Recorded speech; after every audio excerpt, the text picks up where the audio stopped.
오늘 엄마가 죽었다. 아니, 어쩌면 어제였는지도 모른다.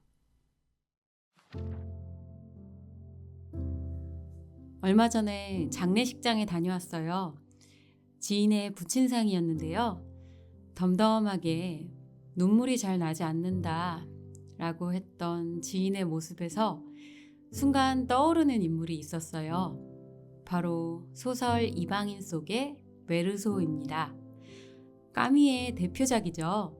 소설 이방인은 부조리한 세상과 실존주의를 흥미로운 스토리로 풀어낸 제가 너무도 좋아하는 아주 훌륭한 소설이라고 생각하는데요. 이 소설은 너무도 잘 짜여진 구조가 흥미를 유발하는 것 같아요. 1부에서는 어머니의 죽음에서 시작해서 아랍인을 살해하게 되는 과정을 메르소의 관점으로 이야기하고요. 그 다음 2부에서는 세상의 관점으로 판단하는 메르소의 재판 과정을 담고 있어요. 이방인의 줄거리를 따라가면서 제가 좋아하는 문장들을 읽어드릴게요. 메르소는 어머니가 죽어서 요양원에 가 장례식을 치릅니다. 그는 그 모든 과정과 삶을 그저 있는 그대로 바라보려는 사람입니다. 감정적으로 요동치듯 어머니의 죽음에 휩쓸리지 않고 마치 이방인처럼 멀리서 그 과정을 충실히 이행할 뿐입니다. 장례를 치르고 온 다음 날, 메르소는 마리를 만나 데이트를 합니다. 그날의 메르소를 읽어드릴게요.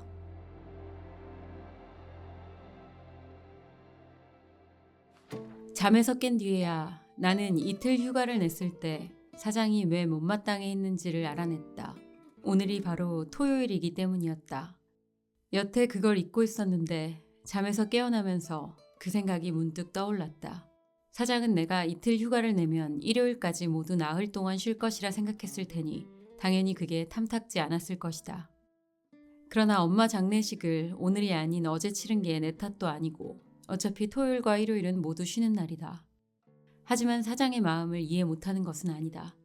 어제의 일정으로 너무 지쳐서 일어나기가 힘들었다. 면도를 하면서 뭘 할까 생각하다가 수영을 하러 가기로 결심했다. 항구에 있는 해수욕장에 가기 위해 전차를 탔다. 도착하자마자 바로 물속으로 뛰어들었다. 젊은이들이 많았다. 물속에서 마리 카르도나를 만났다. 그녀는 우리 사무실에서 타이피스트로 일했었는데 그 당시에 나는 그녀가 마음에 들었고 그녀도 그런 눈치였다.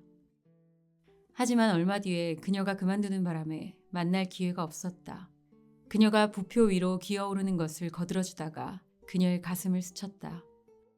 내가 아직 물속에 있는 동안 그녀는 벌써 부표 위에서 배를 깔고 엎드렸다. 그녀가 나를 향해 몸을 돌렸다. 그녀의 머리카락이 눈 위로 흘러내리자 그녀는 웃었다. 나는 부표 위에 있는 그녀 곁으로 갔다. 날씨가 좋았다. 나는 장난을 하듯 머리를 뒤로 젖혀 그녀의 배에 올려놓았다. 그녀가 아무 말이 없어서 계속 그러고 있었다. 온 하늘이 내 눈으로 들어오는 것 같았다. 푸른 데다 황금처럼 빛났다. 내 목덜미 아래 마리의 배가 조용히 오르락내리락 하는 것을 느꼈다. 우리는 부표 위에서 반쯤 졸며 시간을 보냈다.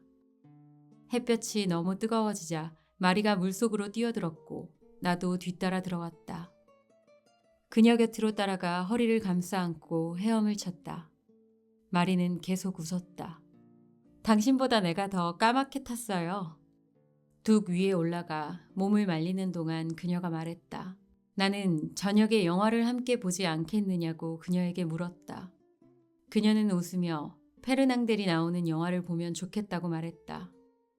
우리가 옷을 모두 입었을 때 그녀는 내가 검은 넥타이를 맨 것을 보고 놀라면서 상을 당한 것이냐고 물었다.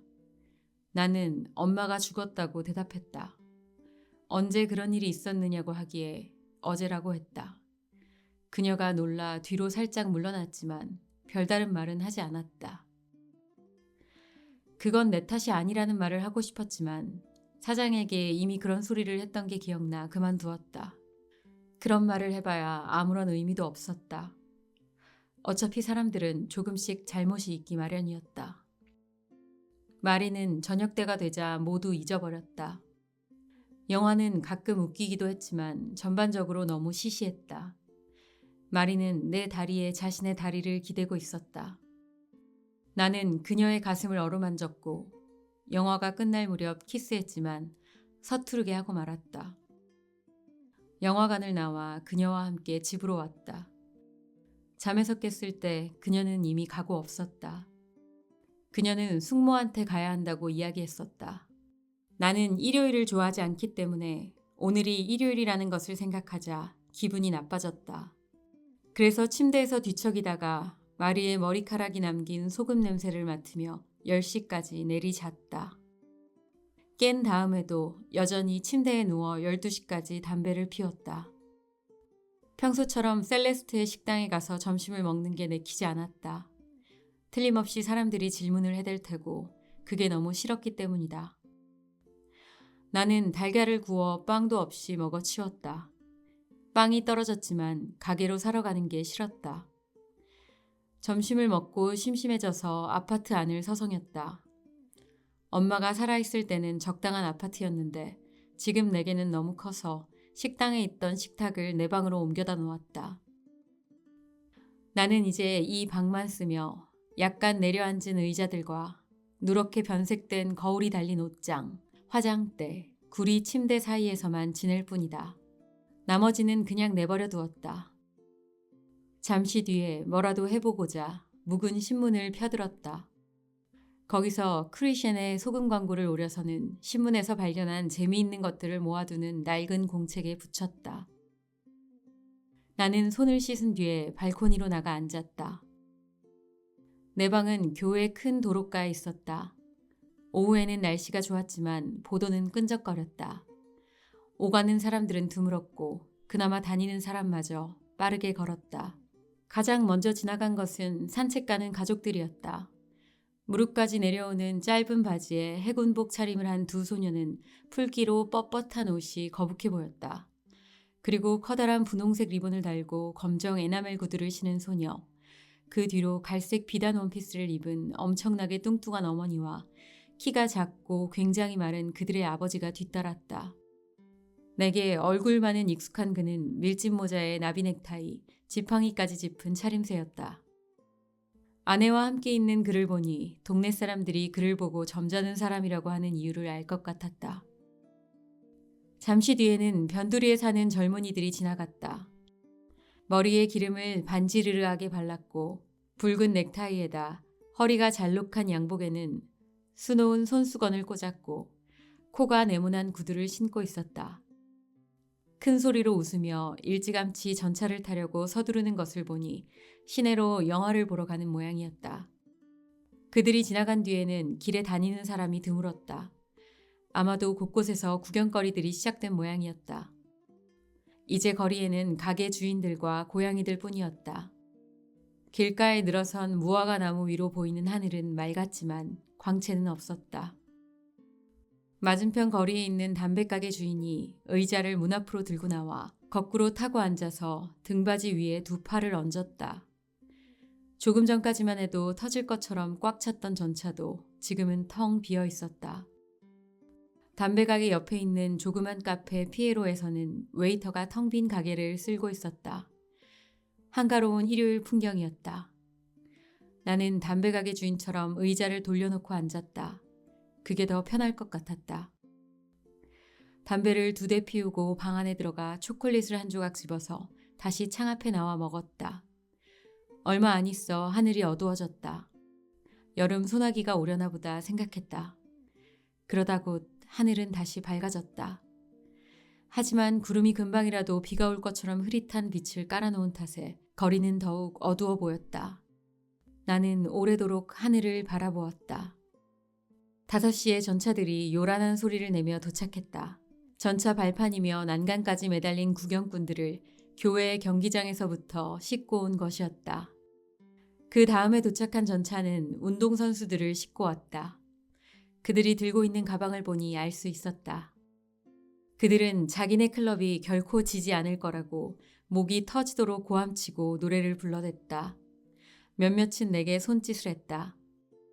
그들 중 하나는 내게 우리가 이겼다고 하며 소리치기도 했다. 나는 잘했다고 하며 고개를 끄덕여 주었다. 그때부터 버스들이 몰려들었다.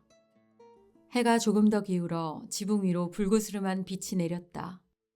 땅거미가 지면서 길거리는 활발해졌다. 산책 갔던 무리들이 돌아오고 있었다. 그 속에는 점잔 타는 사람도 있었다. 어린아이들은 울거나 손목을 잡혀 끌려오거나 했다. 뒤를 이어 마을 영화관이 사람들을 한바탕 쏟아냈다. 거기서 나온 젊은이들이 유난히 힘이 넘치는 행동을 하는 것을 보며 모험 영화를 봤을 거라고 생각했다. 시내에 있는 영화관에 다녀온 사람들은 조금 더 지나서 오기 시작했고 그들은 조금 전에 지나간 사람들보다 진지하고 심각한 표정이었다. 가끔은 웃기도 했지만 여전히 피로하고 생각에 잠긴 듯 보였다. 그들은 맞은편 인도에 남아서 어슬렁거렸다. 동네 젊은 아가씨들은 머리에 모자도 쓰지 않은 채 서로 팔짱을 끼고 서 있었다. 청년들이 기다렸다가 옆을 지나며 농담을 건네자 그녀들은 고개를 돌리고 깔깔댔다. 그중 내가 아는 몇몇 아가씨들은 내게 손짓을 했다. 그때 갑자기 가로등이 켜져서 어둠을 밝히던 첫 별빛들이 희미해졌다. 사람들과 불빛이 번쩍이는 거리를 보고 있자니 눈이 피로해졌다. 가로등은 젖은 거리를 비추고 전차들은 일정한 간격으로 사람들의 반짝이는 머리카락과 웃음 띤 얼굴, 은팔찌 위에 불빛을 비추며 지나갔다. 잠시 뒤에 전차가 점점 뜸해지고 나무와 가로등 위로 밤이 내려앉자 거리는 차츰 텅 비어갔다. 다시 거리가 적막해져 아까 그 고양이들만 길을 가로질러 다녔다. 그제야 나는 저녁 먹을 생각을 했다. 오랫동안 의자 등에 턱을 괴고 있었더니 목이 뻐근했다. 빵과 파스타면을 사러 내려갔다 와서 요리를 하고 선채로 밥을 먹었다. 창가에서 담배를 피우려고 했지만 갑자기 추워진 것 같아 창문을 닫았다. 방 안으로 들어오다가 본 거울 속 테이블 한쪽 끝에는 알콜 램프와 빵 조각이 놓여 있었다. 일요일은 다 지나갔고 엄마의 장례식도 끝났고 내일은 다시 일을 해야 하니 결국 달라진 것은 아무것도 없다는 생각이 들었다. 이렇게 어머니의 죽음 이후 일상을 살던 메르소는 같은 건물에 사는 이웃인 레몽을 만납니다. 레몽은 거의 모든 사람들이 싫어하는 불량배이자 포주인데요. 레몽의 저녁 초대에 메르소는 그저 음식을 만들지 않아도 된다는 생각에 초대에 응합니다. 그리고 레몽에게서 그의 정부 이야기를 듣게 되는데요. 레몽의 이야기를 읽어드릴게요. 그는 아무 말 없이 소시지를 꺼내 화덕에 굽고는 컵, 접시, 포크와 포도주 2병을 꺼내놓았다. 자리를 잡고 앉아 먹으면서 그는 조금 망설이며 자기 이야기를 꺼내기 시작했다. 어떤 여자를 알게 됐어요. 내 정부라고나 할까요? 그와 싸움을 한 남자는 그 여자 오빠였고 그가 여자의 생활을 돌봐준다는 얘기도 했다. 내가 대꾸도 안 했는데 그는 이야기를 이어갔다. 동네 사람들이 뭐라는지 알고 있지만 양심에 거리낄 건 없을 뿐더러 자기는 창고 감독일 뿐이라고 했다. 아까 얘기 말입니다. 내가 속고 있다는 걸 알게 됐어요. 그는 여자에게 먹고 살 만큼만 생활비를 대주고 있었다고 했다. 손수 여자 방세를 내주고 하루에 20프랑씩 식비를 주고 있었다. 방세 300프랑, 식비 600프랑에 가끔씩 스타킹도 사주고 하느라 1000프랑 정도 들었어요. 근데 그 여자는 일도 하지 않으면서 내게 하는 말이 그것으로는 겨우 입에 풀칠이나 할까 말까 하니 도저히 생활이 안 된다는 거예요. 내가 말했죠. 반나절만이라도 일을 좀 하는 게 어때? 그럼 자잘한 비용 같은 건 나오잖아. 이달에 옷도 한 벌 사주었고 하루에 20프랑씩 용돈도 주고 방세도 치러줬잖아. 당신은 오후에 친구들 만나서 커피도 마시지. 커피나 설탕을 친구한테 사주는 건 당신이지만 돈은 내가 내는 셈이야. 당신한테 잘해줬는데 당신은 내게 보답도 없어. 내가 그렇게까지 말했는데도 그녀는 계속 일도 안 하고 못 살겠다는 소리만 해대는 거예요. 그러던 중에 내가 속고 있다는 걸 알게 된 겁니다. 그가 여자의 핸드백 속에서 복권 한 장을 발견하고는 어디서 났느냐고 물었으나 여자가 설명하지 못했다고 했다. 게다가 얼마 뒤에 여자의 방에서 전당표라는 증거를 확보했는데 팔찌 2개가 잡혀 있었다는 것이다. 그때까지 그는 그런 팔찌가 있는 줄도 몰랐다고 말했다. 내가 속고 있었던 겁니다. 그래서 그 여자와 아이의 관계를 끊었어요. 그러기 전에 그년을 실컷 패줬죠. 그리고 사실대로 말해줬어요. 너 같은 건 몸 파는 것밖에 할 줄 모르는 년이라고 말입니다. 내가 너한테 베푼 행복을 다른 사람들이 얼마나 부러워하는지 넌 몰라. 좀 지나면 얼마나 행복했었는지 알게 될 거다. 두고 봐. 이렇게 말해줬어요, 메르소 씨. 그는 피가 날 때까지 여자를 때렸지만 그전에는 때린 적이 없었다고 했다. 손을 댄 적은 있지만 살살 때린 거예요. 그럴 때면 그녀는 늘 소리를 질러댔어요. 내가 창문을 닫는 걸로 결국엔 끝을 내곤 했지만요. 하지만 이번엔 아주 본때를 보여줘야 했어요. 그런데 속 시원할 정도로 벌을 주진 못했지 뭡니까. 그래서 그는 조언이 필요하다고 했다. 그는 램프의 그을음 때문에 심지를 조절하느라 말을 끊었다. 계속해서 그의 이야기를 들은 데다 포도주를 거의 1리터나 마신 탓에 관자놀이가 마구 달아올랐다. 내 담배가 떨어져서 레몽의 담배를 피웠다. 마지막 전차가 지나가면서 거리에 남아있던 소음도 함께 실어갔다. 레몽이 이야기를 계속했다. 스스로도 난처하게 생각하는 건 그녀와의 정사에 미련이 남았다는 사실이다. 그러면서도 그녀를 벌주고 싶어 했다. 처음에는 그녀를 호텔로 데려다 놓고 풍기 단속반을 불러들여 창녀로 기록대장에 오르게 할 생각을 했다.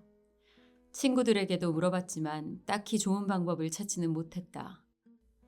사실 레몽도 내게 말했듯이 뒷골목에서 노는 친구들이 그런 것도 모르는 건 말이 안 되는 일이었다.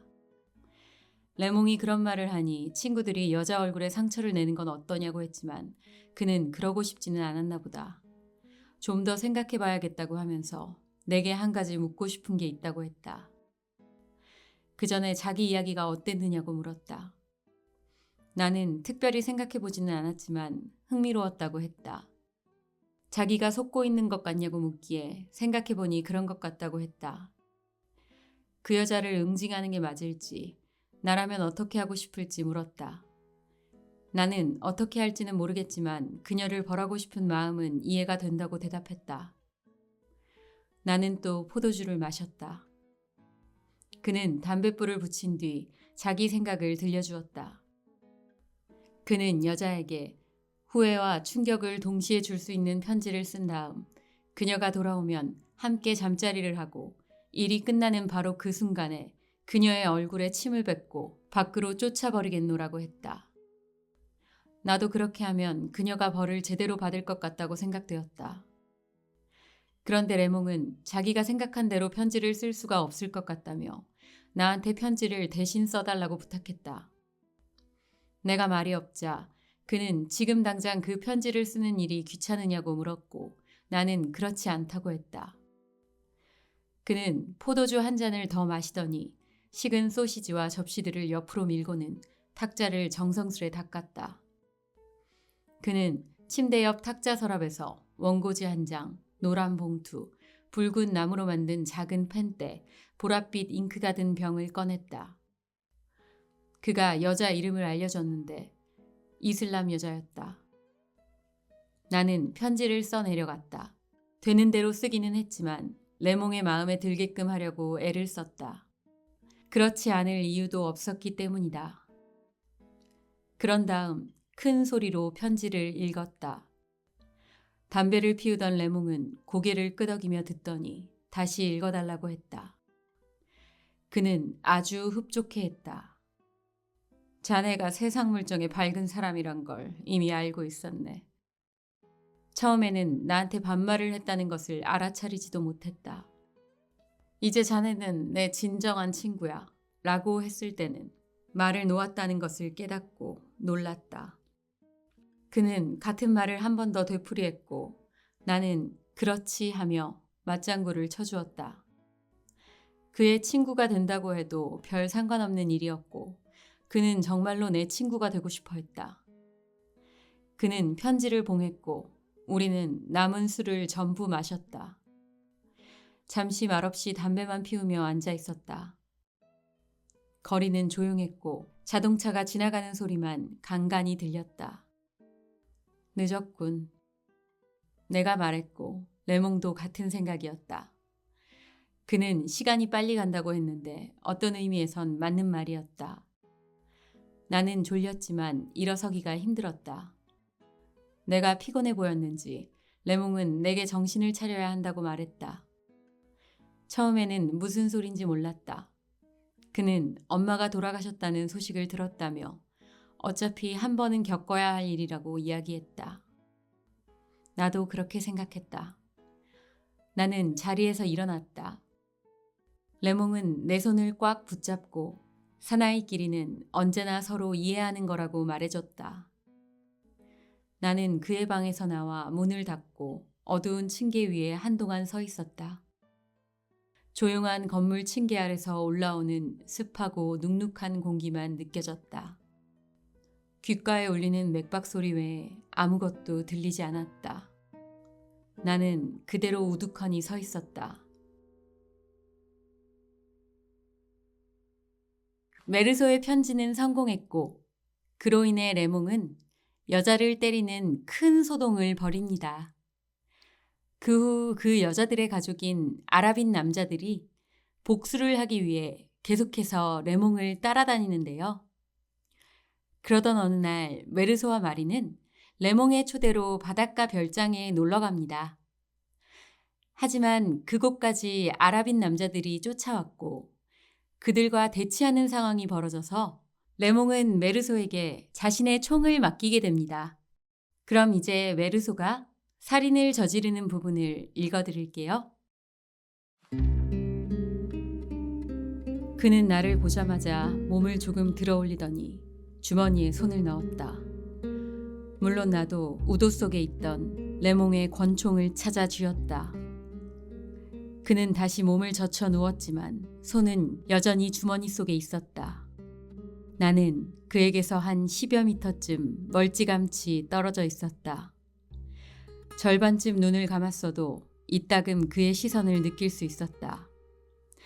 하지만 타는 듯한 공기 탓인지 그의 모습은 눈에 어른거리기만 할 뿐이었다. 파도 소리는 정오 때보다 훨씬 나른하게 가라앉아 조용했다. 그때나 지금이나 달라진 것은 없었다. 모래 위에 똑같은 태양과 변함없는 빛이 계속되었다. 벌써 2시간째 걸음을 멈추고 벌써 2시간째 낮게 끓는 금속 같은 대양에 닻을 내리고 있었다. 수평선 위에 조그만 증기선이 지나갔다. 증기선은 내 한쪽 눈 가장자리에 검은 얼룩으로만 남았다. 아랍인으로부터 한시도 눈을 떼지 않고 있었기 때문이다. 내가 뒤돌아서기만 하면 끝날 일이라고 생각했다. 그러나 햇볕으로 끌어넘치는 해변 전체가 나를 압박하고 있었다. 나는 샘을 향해 몇 걸음 다가갔다. 아직 내게서 꽤 멀리 떨어져 있었기 때문에 아랍인은 움직이지 않았다. 얼굴 위로 들이운 그늘 탓에 그는 웃고 있는 듯 보였다. 나는 기다렸다. 뜨거운 햇볕 때문에 뺨이 타오르는 듯했고 땀방울은 눈썹 위에 고여가고 있었다. 엄마 장례식을 치르던 그날과 같은 태양이었다. 그때와 똑같이 이마가 아팠다. 머리의 모든 혈관이 한꺼번에 피부 아래서 쿵쿵댔다. 그 햇볕의 뜨거움을 견디지 못하고 나는 한 발자국 앞으로 내디뎠다. 그게 어리석은 짓이고 한 걸음 몸을 옮긴다고 해도 태양으로부터 벗어날 수 없다는 것을 알고 있었다. 하지만 한 걸음, 단 한 걸음을 옮겼을 뿐이었다. 그러자 이번에는 아랍인이 몸을 일으키지도 않고 칼을 뽑아 나를 겨누었다. 태양빛이 칼 위에서 번쩍 튀었다. 기다란 칼날이 되어 내 이마를 쑤시는 듯했다. 동시에 눈썹에 맺혔던 땀이 한꺼번에 눈꺼풀 위로 흘러내려서 두꺼운 막으로 미지근하게 눈두덩을 덮었다. 눈물과 소금의 장막 때문에 앞이 보이지 않았다. 다만 이마 위로 태양이 때리는 심벌주 소리와 칼에서 뻗어나온 눈부신 빛만이 어렴풋하게 느껴졌다. 그 칼날은 속눈썹을 쑤셨고 괴로운 두 눈을 파내는 것 같았다. 바로 그때 모든 게 흔들렸다. 바다는 무겁고 뜨거운 바람을 실어왔다. 온 하늘이 활짝 열려 불의 비를 쏟아내는 것 같았다. 내 온몸이 팽팽하게 긴장되었다. 손으로 권총을 힘있게 잡았다. 방아쇠는 당겨졌고 매끈한 권총 자루에 배가 만져졌다. 바로 그 순간 짤막하면서도 귀를 찢는 듯한 소리와 함께 모든 게 시작되었다. 나는 땀과 태양을 떨쳐버렸다. 그리고 한낮의 균형, 행복을 느끼던 바닷가의 침묵도 깨뜨려 버렸다는 것을 깨달았다. 그 순간 나는 움직이지 않는 아라빈의 몸에 다시 네 발을 쏘았다. 총알은 보이지도 않게 깊숙이 박혔다. 마치 불행의 문을 두드리는 네 번의 짧은 노크 소리 같았다. 이렇게 1부가 끝이 납니다. 2부는 메르소의 교도소 생활과 재판을 받는 과정을 그립니다. 재판은 사건 자체보다는 어머니의 죽음을 대했던 메르소의 태도에 대한 이야기로 흘러갑니다. 배심원들과 판사는 메르소가 어떠한 인간인지를 판단하고 있었습니다. 재판 속 신문들을 읽어드릴게요. 나는 얼굴에 흐르는 땀을 닦았다. 양로원 원장 이름을 부르는 소리를 들었을 때 비로소 그 법정과 나 자신에 대한 인식을 제대로 할 수 있었다. 엄마가 나에 대해 불평을 했느냐는 질문에 원장은 그렇다고 하면서 그러나 불평을 해대는 것은 양로원의 노인들이 가진 이상한 버릇 같은 것이라고 덧붙였다. 양로원에 보낸 것에 대해 엄마가 나를 못마땅하게 여겼냐는 질문에 원장은 또 그렇다고 대답했다. 이번에는 아무런 설명도 하지 않았다. 또 다른 질문에는 그는 장례식 날 무덤덤한 나를 보고 놀랐다고 대답했다.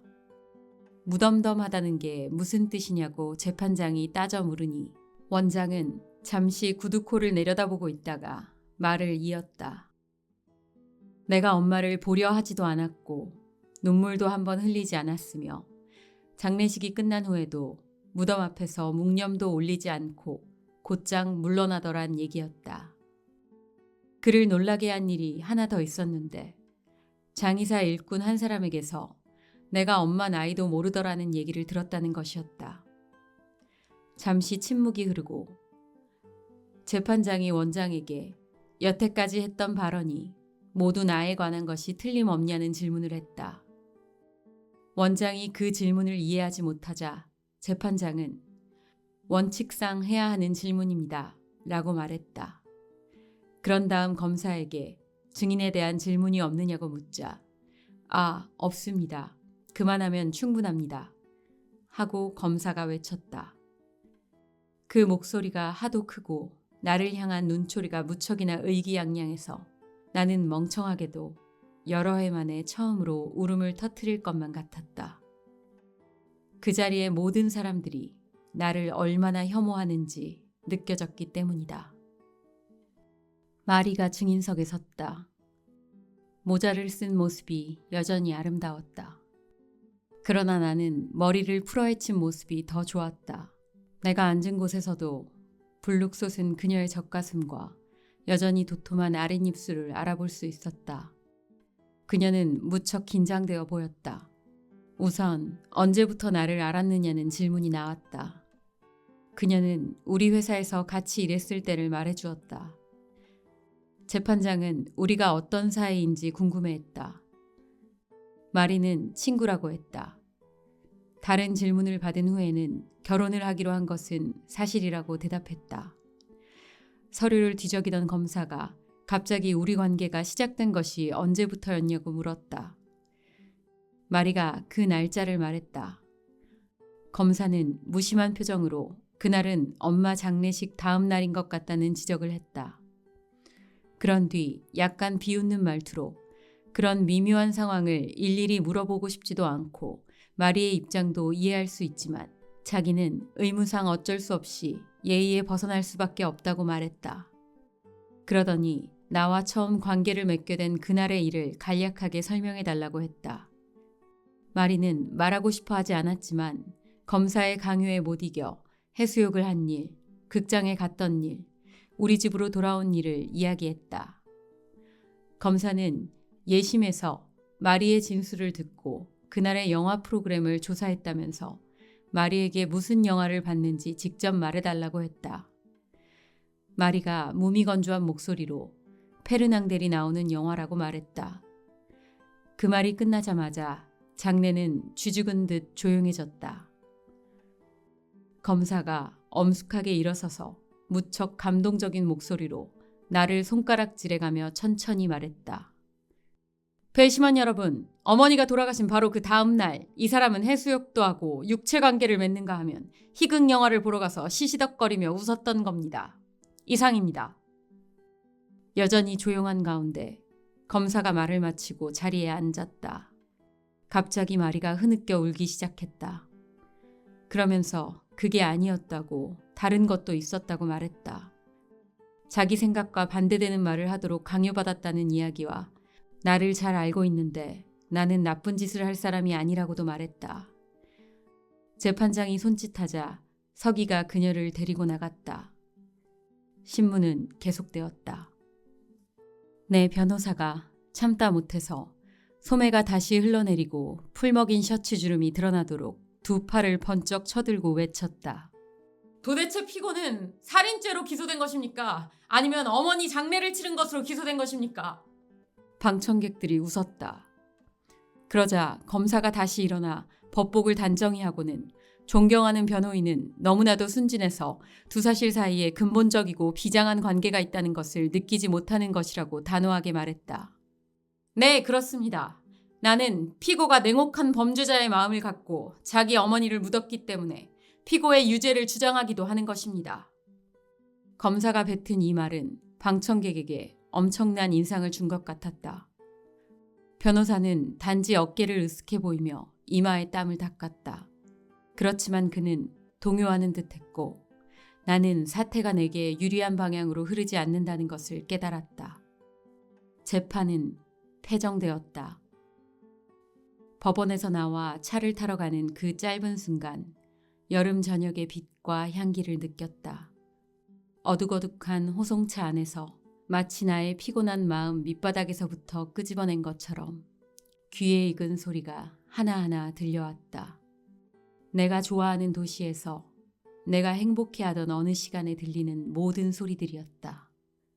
조용하게 가라앉는 공기 속에서 들려오는 신문파리들의 외침, 작은 공원에서 지저귀는 새소리, 손님을 부르는 샌드위치 장수 목소리, 급 커브길을 올라가는 전차의 끽끽거리는 소리, 그리고 항구 위로 밤이 내리기 전에 들려오는 어렴풋한 속삭임. 이 모든 것들이 지금은 보이지 않는 길을 기억 속에서 다시 맞춰갈 수 있도록 해주었다. 형무소로 들어오기 전에 잘 알고 있던 그 길이었다. 그렇다. 이미 오래전 일이지만 내가 아주 좋아하던 그런 시각이었다. 그럴 때면 가볍게 꿈도 없는 잠이 매일 나를 기다렸다. 그러나 지금은 뭔가 달라졌다. 내일에 대한 기대를 품고 다시 만나게 된 것은 내 감방이기 때문이다. 마치 여름 하늘 속에 그렸던 그 낯익은 길이 순수한 잠으로 이룰 수도 있고 형무소로도 이룰 수 있는 것처럼. 이 재판을 통해서 그는 사형 선고를 받게 됩니다. 감옥에서 죽음을 기다리는 메르소. 이제 이방인의 마지막 부분인데요. 이 책의 절정이자 까뮈의 철학의 정수인 삶에 대한 실존의 문제를 메르소가 부속사제에게 쏟아내는 장면입니다. 그 부분을 읽어드릴게요. 부속사제가 들어온 것은 바로 그때였다. 그가 머리를 들어 나를 빤히 바라보고는 말했다. 내 면회를 왜 거절하시는 겁니까?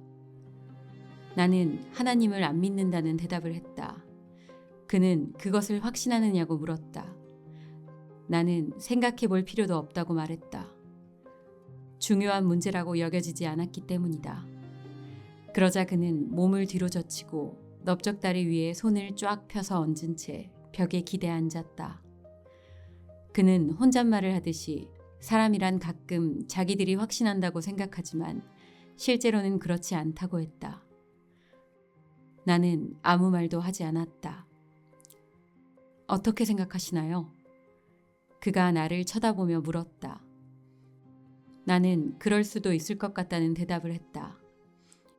어쨌든 내가 무엇에 관심이 있는지 확신할 수는 없을지라도 무엇에 관심이 없는지는 절대적으로 확신할 수 있다고 말했다.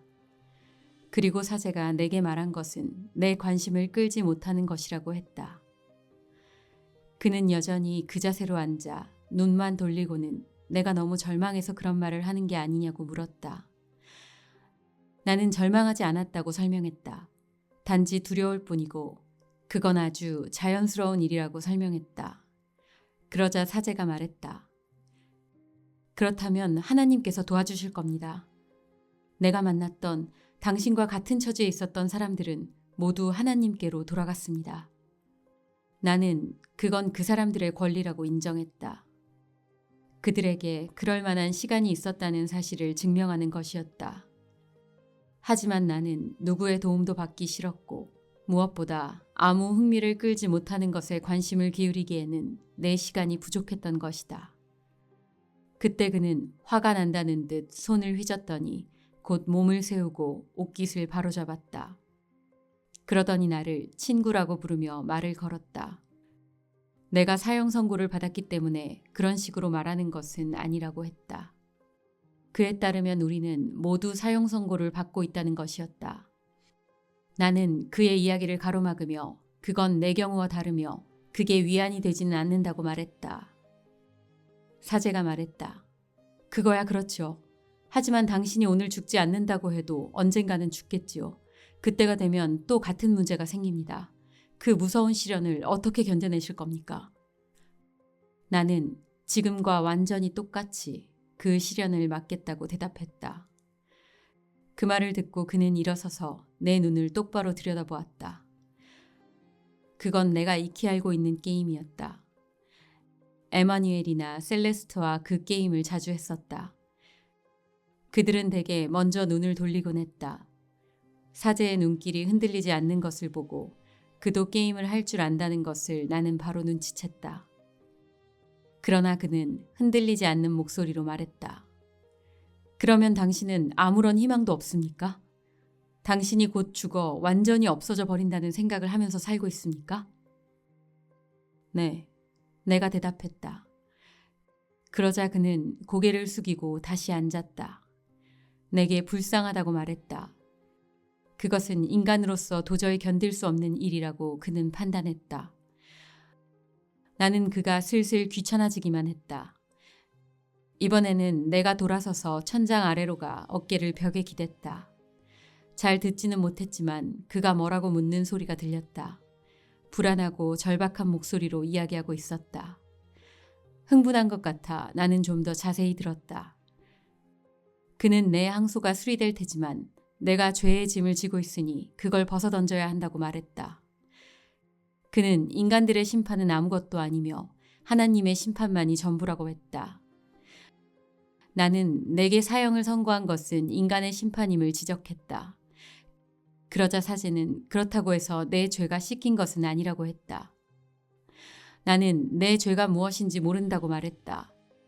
그저 내가 죄인이라는 것을 남들이 알려주었고 내가 죄인이라 죄의 대가를 치르고 있으니 더 이상 나한테 뭔가를 요구할 수는 없는 일이라고 했다. 그때 사제가 다시 일어섰지만 감방이 워낙 좁아서 그가 움직이고 싶어도 선택의 여지가 없다고 생각했다. 앉든지 일어서든지 해야만 했다. 나는 땅바닥을 보고 있었는데 그가 한 걸음 내게 다가서더니 더 앞으로 나설 엄두가 안 난다는 듯 멈춰섰다. 그러고는 창살 너머로 하늘을 바라보며 말했다. 내 아들, 당신은 오해하고 있는 것이오. 그 이상을 요구할 수도 있어요. 실제로 요구하게 될 겁니다. 뭘 요구합니까? 보기를 요구할 겁니다. 뭘 보는데요? 사제는 주위를 둘러보고 문득 지친 듯한 목소리로 대답했다. 이 모든 돌들은 고통을 뿜어내고 있어요. 나는 그걸 압니다. 이것들을 볼 때마다 고통을 느끼죠. 그렇지만 나는 마음 깊이 알고 있어요. 당신 같은 사형수들 중에서 가장 비참한 사람들은 이 돌의 어두운 곳에서 하나님의 얼굴이 나타나는 걸 봤다는 사실을 말이에요. 당신도 바로 그 얼굴을 보기를 요구할 겁니다. 나는 조금 흥분했다. 여러 달 전부터 그 벽을 들여다보았다고 말했다. 이 세상에서 내가 이 벽보다 더 잘 알고 있는 것도 없고 이 벽을 나보다 더 잘 아는 사람도 없을 정도였다. 아마도 오래전에 나는 거기서 하나의 얼굴을 찾아보려 했을 것이다. 그러나 그 얼굴은 태양의 빛과 욕정의 불꽃이 담긴 얼굴이었다. 마리의 얼굴이었다. 신성한 얼굴을 찾아보려 했지만 헛수고였다. 이젠 그것도 다 지난 일이었다. 아무튼 그 땀으로 얼룩진 돌들에서 아무것도 보지 못했노라고 말했다. 사제는 슬픈 듯 나를 보았다. 이제 나는 벽에 등을 완전히 기대고 있어 빛이 이마 위에 쏟아졌다. 그가 뭐라고 했지만 나는 못 알아들었다. 그가 매우 빠른 말투로 나를 껴안아도 되겠느냐고 물었다. 아니요. 내가 대답했다. 그는 돌아서서 벽으로 걸어가더니 천천히 벽을 손으로 훑었다. 그래, 그렇게도 이 땅을 사랑하십니까? 그가 중얼거렸다. 나는 대답하지 않았다. 그는 꽤 오랜 시간 돌아서 있었다. 방 안에 그가 있는 게 상당히 신경 쓰였다. 그에게 혼자 있도록 나가달라고 하려는데 그가 다시 돌아섰다. 아니에요. 당신 말을 믿을 수가 없어요. 나는 당신도 다른 삶을 바란 적이 있었을 거라고 확신합니다. 물론이다. 그렇지만 부자가 된다든가 헤엄을 잘 칠 수 있다든가 더 잘생긴 입을 갖고 싶다든가 하는 부류의 바람에 지나지 않는다고 대답해 주었다. 그러나 그가 내 말을 가로막고 다른 생애라는 것이 어떻다고 상상하느냐고 물었다. 내가 외쳤다. 지금의 이 삶을 회상할 수 있는 그런 삶. 그러고는 이제 넌덜머리가 난다고 소리질렀다. 그는 또 하나님의 이야기를 하려고 했지만 나는 그에게 다가서면서 내게는 남은 시간이 별로 없다는 것을 다시 한번 설명해 주려 했다. 하나님 얘기로 시간을 허비하고 싶지 않았다. 그는 화제를 바꾸고자 왜 자기를 아버지라고 부르지 않느냐고 말했다. 나는 화가 나서 당신은 내 아버지가 아니고 다른 사람들과 마찬가지라고 대답했다. 내 아들, 아니에요. 나는 당신 편입니다. 당신 마음에 눈이 멀어 그걸 모르는 거예요. 당신을 위해 기도하겠습니다. 그는 내 어깨에 손을 올려놓고 말했다. 그때 이유는 모르지만 내 속에서 뭔가가 폭발해버렸다. 나는 고래고래 소리 지르면서 그에게 욕설을 퍼붓고 기도하지 말라고 했다. 나는 그의 사제복을 움켜쥐었다. 기쁨과 화가 뒤섞여 날뛰는 마음을 그에게 송두리째 쏟아부었다. 당신은 꽤나 자신만만한 태도를 하고 있다. 그렇지만 당신의 신념이란 것은 모두 여자 머리카락 한 올만큼의 가치도 없다. 당신은 죽은 사람처럼 살고 있으니 살아있다는 것에 대한 확신조차 없다. 내가 빈손인 듯 보일 것이다. 그렇지만 내게는 확신이라는 게 있다. 나 자신에 대한 것, 모든 것에 대한 확신, 당신보다 더한 확신, 내 인생과 곧 닥쳐올 죽음에 대한 확신이 있다. 그렇다. 나한테는 이것밖에 없다. 하지만 적어도 나는 이 진리가 나를 붙들고 있는 한 나도 이 진리를 붙들고 있다. 내 생각은 옳았고 지금도 옳고 또 앞으로도 옳을 것이다. 나는 이렇게 살았지만 다르게 살 수도 있었을 것이다. 나는 이것은 하고 저것은 하지 않았다. 어떤 일을 하지 않은 대신 다른 일을 했다. 그래서 어쨌단 말이냐.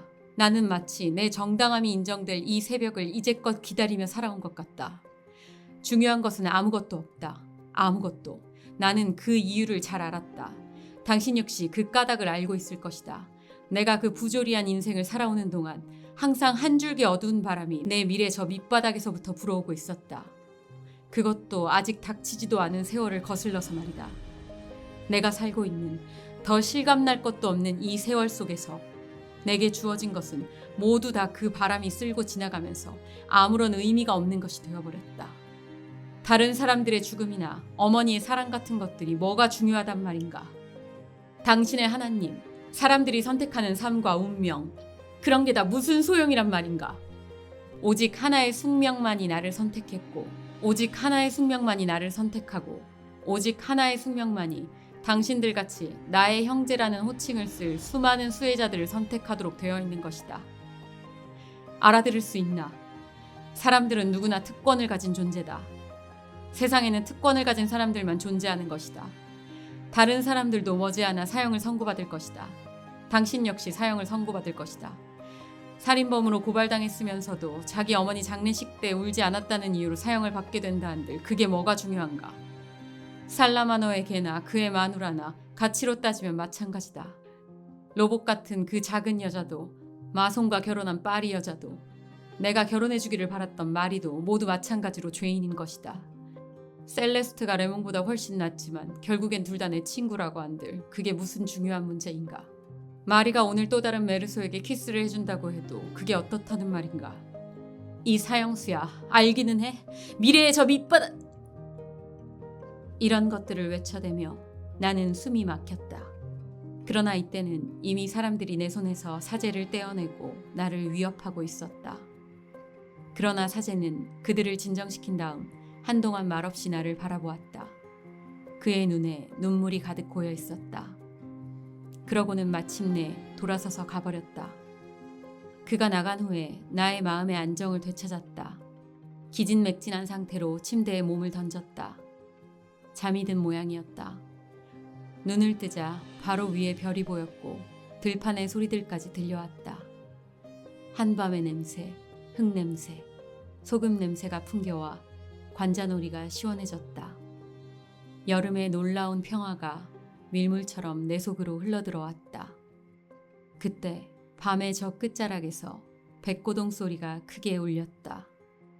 이제 나와는 영원히 관계가 없어진 한 세계로의 출발을 알리는 소리였다. 아주 오랜만에 나는 엄마를 생각했다. 엄마가 왜 생명이 사그러져가는 그때에 약혼자를 둔 것인지, 왜 다시 시작하는 놀이를 한 것인지 이해할 수 있을 것 같았다. 그곳, 생명이 꺼져가는 양로원 근처에서도 저녁은 서글픈 휴식 시간 같았다. 그토록 죽음이 가까운 시간에 엄마는 거기서 해방감을 느꼈고 처음부터 다시 살 준비가 되었던 게 틀림없다. 아무도, 그 누구도 엄마의 죽음에 눈물을 흘릴 권리는 없다. 나 역시 모든 것을 다시 살아볼 수 있을 것 같은 생각이 들었다. 마치 그 커다란 분노가 나의 모든 고통을 씻어주고 모든 희망을 비워준 듯 온갖 징조들과 별들이 가득한 그 밤을 앞에 두고 나는 처음으로 세계가 가진 정다운 무관심에 마음이 열린 것이었다. 나와 세계가 무척 닮아 마치 형제 같다는 것을 깨달으면서 나는 전에도 행복했고 지금도 행복하다는 것을 느꼈다. 모든 것이 완성되려면 내게 남은 소원은 오직 하나. 내가 덜 외로워하도록 내가 사형 집행을 받는 그날 많은 구경꾼들이 몰려와 증오에 가득 찬 함성으로 나를 맞아주었으면 하는 것뿐이었다.